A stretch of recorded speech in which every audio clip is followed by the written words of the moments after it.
morning, everyone, and welcome to this training series on emotional intelligence.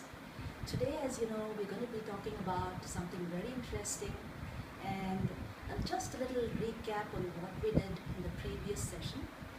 We explored our learning styles, didn't we? So, today we're going to be delving a little more deeper to get to know about how it is to interact with people.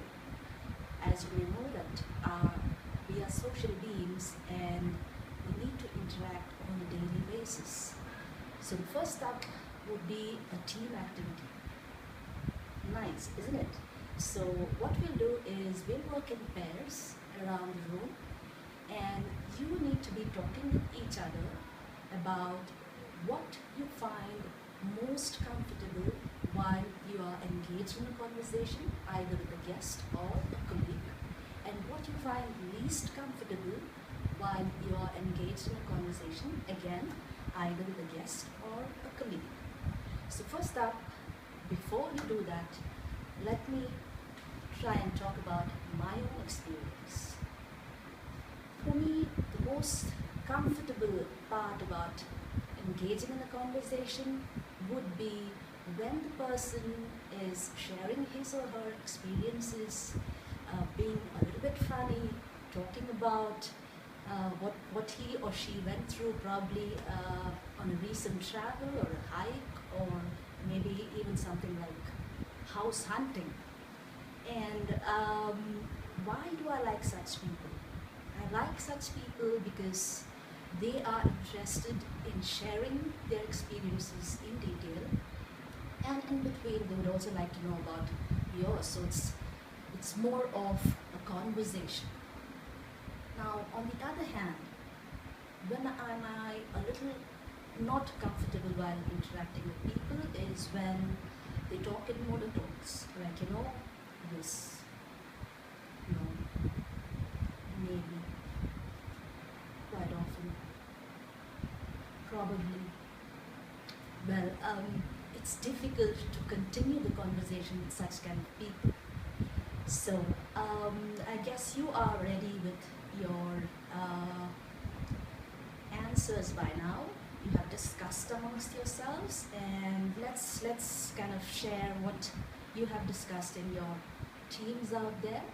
So, Charmaine, this is going to be a team activity, and each pair is going to come up and talk about how comfortable they are or how not comfortable they are while interacting with people.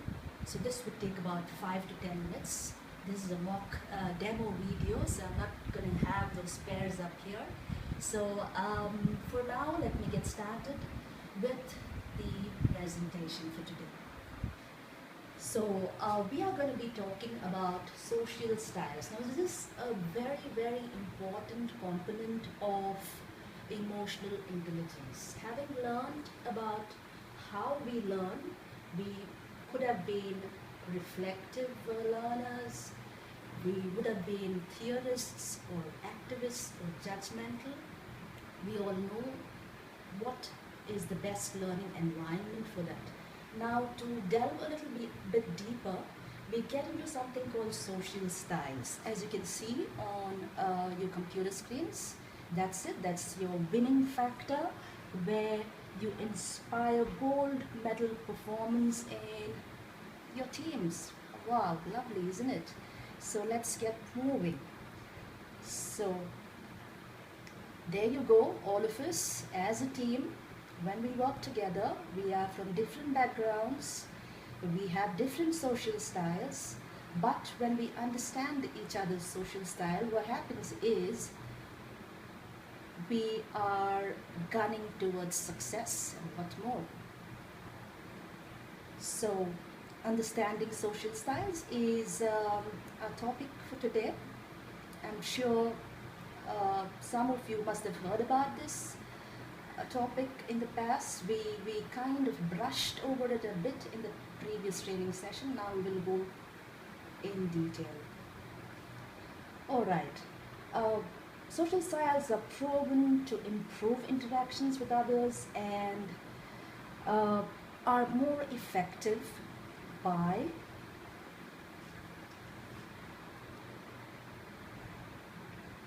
what does it do? Basically this one, as you can see the jigsaw there, and the team effort. Now everyone plays a role here. Now understanding each other's social styles basically improves teamwork. Without teamwork, there is no organization. It reduces conflict about how to approach challenges and opportunities. It enables better coaching and influencing. That's such a key word these days. You need to know how to influence people. And it acts as a leverage between individual strengths and insights. Moving forward, there you go. There are all of us pretty happy. Now this was actually done about half a century ago, where different sects of people across the globe went through a basic questionnaire. And this questionnaire is also going to be part of the post-training activity for today. You would all get questionnaires which are not like writing an examination. It's all about you as a person. You will be given different situations and you have to tick where you fit in more. That's about it. Alright, so interesting, isn't it? Moving forward, so there you have. Wow, lovely little creatures out there. But anyways, what we have here is a social style quadrant. On the top left hand corner, you have the analyzer, then you have the driver. The bottom quadrant has the amiables and expressives. Now, why is it that you have a top quadrant and a bottom quadrant? We will know in the next slides. Now, the key strengths of an analyzer is that this person is more, I'll just summarize it a bit for you, is more organized. He doesn't engage in a conversation too much. He's more result oriented, and his weaknesses would be he needs to be demanding and sometimes try to be a little bit inflexible. Now, how about the drivers? Wow, these guys are very independent and they need results now. This is their key word. Given a task, they want to finish it properly on time. How about their weaknesses? They tend to be overbearing a bit. You must have come across individuals like this in your experiences. So that's about the drivers. Now, both the social styles in the top quadrant, they are the controlling types. They tend to control more and emotionally a little less. They do not show out emotions freely. How about the bottom quadrant now?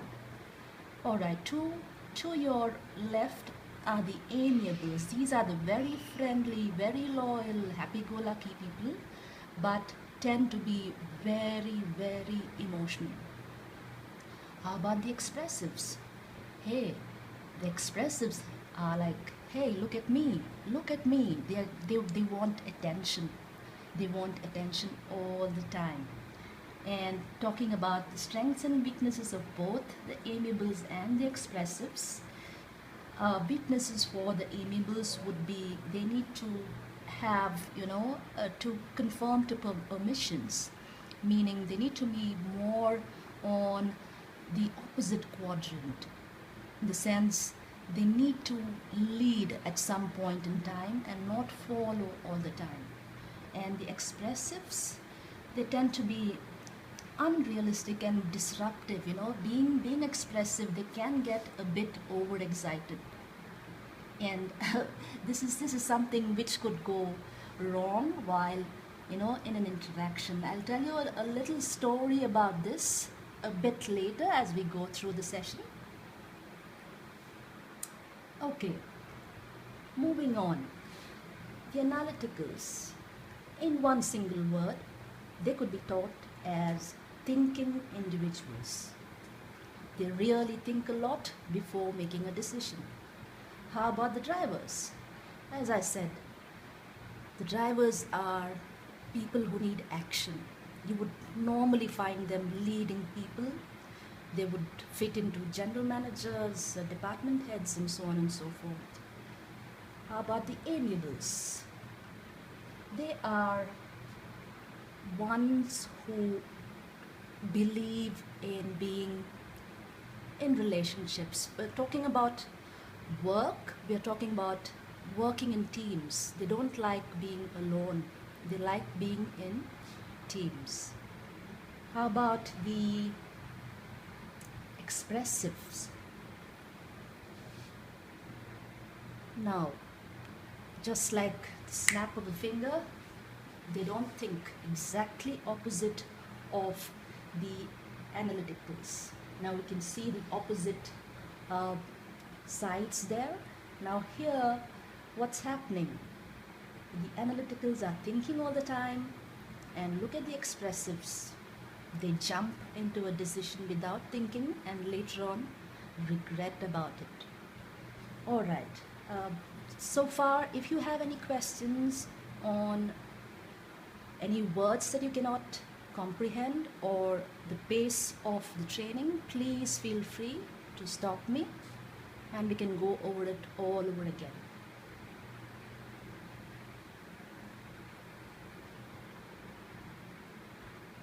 Alright, talking about the social styles in terms of, how responsive they are. Now, responsiveness, as we started off in the training itself, we started off by talking about how comfortable we are with people while engaged in a conversation, and how we are not comfortable when we are engaged in a conversation. This is exactly the meaning of this, what you see on your computer screens. So you can see the expressives are more responsive. They tend to be people oriented. And look at the analysts, the drivers, and the analytical people. They are very less responsive, however, task oriented. So that's about the responsiveness. How about assertiveness? Talking about amiables and the analysts, they are less assertive, and expressives and drivers are more assertive. They mean what they say, but again, there are differences. Now, looking at an organization in itself, you cannot say that one particular style is better than the other. Each one complements the other. In the sense, you need to have a mix of all the social styles to make a fantastic organization. Otherwise, it would be, as I said in the beginning, we need different kinds of people that make a great team. Let's move on. Okay, so here we again the single words there, just to make us realize how to interact with such individuals. The expressives are the fun types. They love being in a bubbly environment. The amiables are the more, in terms of, you need to pat the person on the back and say, hey, you've done a good job. They need that kind of acknowledgement from time to time, because most of the time the amiables are followers and they are friendly at the same time. How about the drivers? They are, as we discussed earlier on, it's always about doing things at the snap of a finger, wanting results quickly, working through the task in hand. And the analysts are experts in their own fields. Now, these aim for perfection. Talking about analysts, can any of you give me an example as to how an analyst would fit into a hospitality environment? Great. Financial controllers fit in here, yeah? They cannot make a mistake, can they? All right, moving on. So, here we have the expressives, amiables, drivers, and analysts. Again, a little more detail into them, as this is actually a repeat of the previous slides. So there you go. That's the quadrant. So the top quadrant again is about controlling, as I talked to you about, and the bottom quadrant is all about emoting. Okay, so that is something that we need to keep in mind. So what happens when we know all social styles work together nicely? Now, what we can gain from this training is that we would learn to communicate more effectively. Coming back to the story that I was talking about, this is a real incident that happened to me. It was when I was duty manager, and in one of my regular, tours around the hotel, I got this call from a very distressed bar manager. He said, there is one person I cannot deal with. And I quickly rushed to this person. To cut a very long story short, it was that this person was not allowed to see his favorite sport on those huge screens there. That was it. So this person was very expressive. He wanted all the attention, but the bar manager refused to give that. It was the Premier League going on, so they had only football all over. So I got him out of the noisy bar, on the porch, on the balcony. We had little screens outside. I said, you're going to be taken care of here in this little corner here with your favorite cricket match. Wow, that sealed the deal. The guy calmed down. He was so cool. This is how we need to engage with people, understand their needs. This is the key to promising conversations. Now, as we move on with the training, just a bit more. As I said, no more conflicts once you deal with them the right way.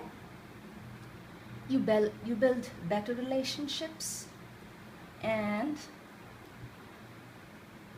by understanding behavior and appropriate responses, your interpersonal effectiveness leads to what? Of course, success. Great, isn't it? So you guys will get a questionnaire where you will know your social styles, and in the next session we talk about your social styles and how we rectify our weaknesses. All right?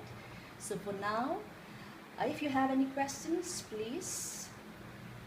And I hope this was an eye-opener, and there would be some key learning facts that you take off from today's session. Lovely having you all, and thank you so much. Thank you very much. Thanks a lot.